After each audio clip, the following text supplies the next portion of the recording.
D'abord, il faut noter que la nouvelle civile a écrit une lettre et cette lettre a été adressée aux députés provinciaux d'Ouvira, de Fizi, de Mwenga Walungu. Et dans cette lettre, je vous informe qu'on a évoqué deux éléments très importants. D'abord, la résidence actuelle des députés provinciaux au Burundi. Pour cette question, il faut noter qu'il y a un mécontentement de notre part, de la part de la population. Il est anormal, inconcevable même, que les députés qui ont le mandat de la population puissent passer la nuit et résider même au Burundi, ce qui est inconcevable. Alors que si vous allez observer, il y a des questions primordiales qui doivent être résolues par les députés en s'approchant avec la population, ce qui n'est pas le cas.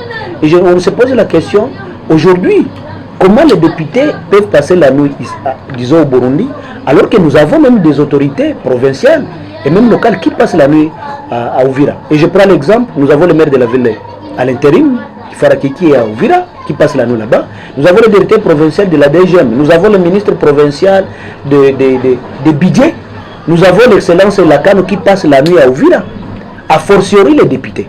C'est comme ça que ça, dans cette lettre, nous les avons dû, on les a donné une semaine, 2 semaines, de rentrer le plus vite possible à Uvira. Le cas contraire, nous allons passer à des actions citoyennes. Deuxième point, dans la même lettre, on a évoqué un élément très important, et vous venez de poser la question, c'est l'absence du bureau de l'Assemblée provinciale. Et cette question, on l'a réservée aux députés, qu'ils expliquent à la population pourquoi jusqu'à présent, malgré le contexte sécuritaire, malgré l'argent qui a été décaissé, pourquoi jusqu'à présent le bureau n'est pas, si vous voulez bien, effectif ou fonctionnel à Uvira. Et je vous dis, le montant de 5 500 $ a été donné à l'Assemblée provinciale pour l'installation de ce bureau-là. Et je vous informe, le bureau, donc l'Assemblée provinciale avait déjà repéré le bureau. Et là, je cite le bureau du quartier Kavivira. Mais plus tard, ils sont allés me commencer à demander l'argent qu'ils avaient déjà donné.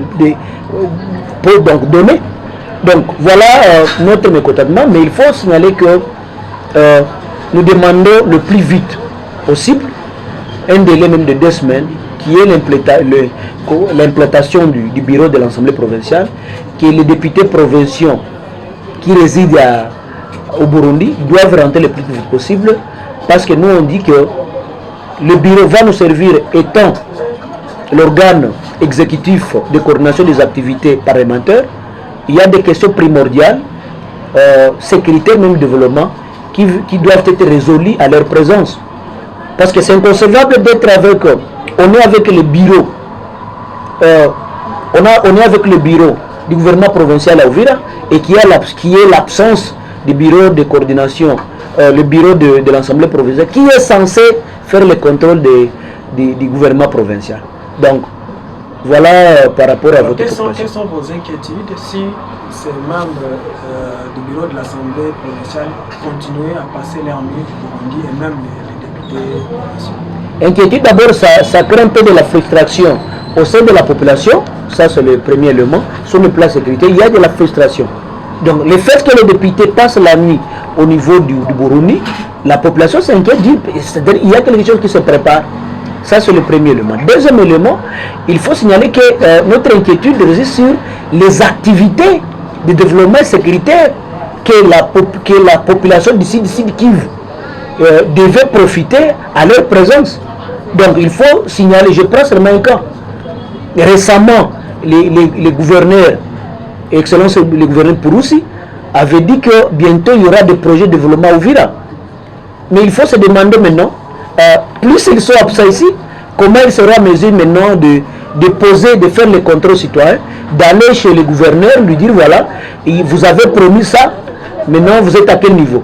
Mais à chaque fois qu'ils sont au Burundi, et il y a l'absence du bureau, ils sont dans les loisirs, dans l'ambiance au Burundi, mais quand ils sont au Vira, et ils vivent de la situation que traverse la population de Vira, de Fizi ailleurs, au moins ils auront quelque chose à faire pour le développement de ces entités-là.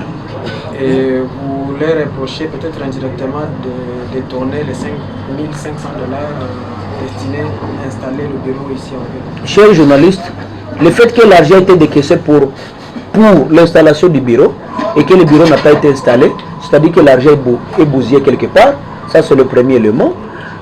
Deuxième chose, il faut signaler, on est entré, ça c'est le premier exercice, nous allons arriver très loin de conclure que l'absence du bureau de l'Assemblée provinciale, le fait que les députés passent la nuit au niveau du Burundi, on va interpréter ça comme le manque de patriotisme et de responsabilité de leur part.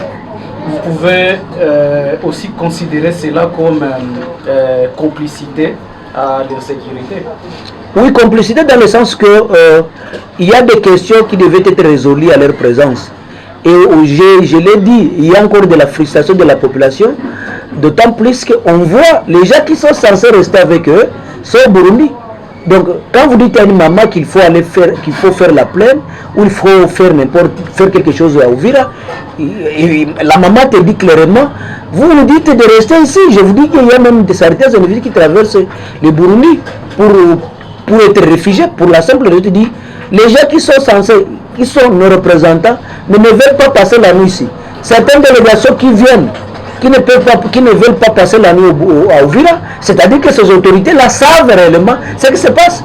Or, nous, à notre niveau, on ne peut pas croiser les bras. C'est pourquoi que je remercie même les journalistes qui se sont mobilisés pour cette conférence de presse, afin que quand même la population soit informée, même au niveau national, qu'on puisse comprendre, que le niveau national comprenne qu'il y a quand même un mécontentement au sein de la population. Sans remercier la presse, Cordo, il y a un télégramme du gouvernement central, notamment du ministère de l'Intérieur, ordonnant les institutions provinciales à s'installer provisoirement à Uvira.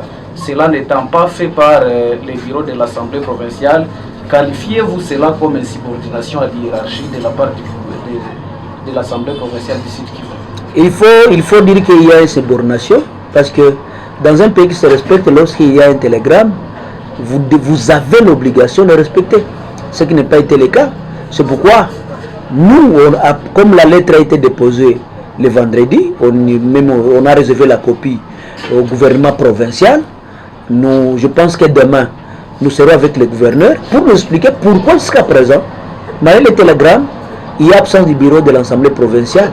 Mais à partir des réponses, à partir des échanges que nous aurons avec les gouverneurs, nous aurons quand même des choses à dire à la presse et à la population pour donner notre position à attaquer une nouvelle société civile.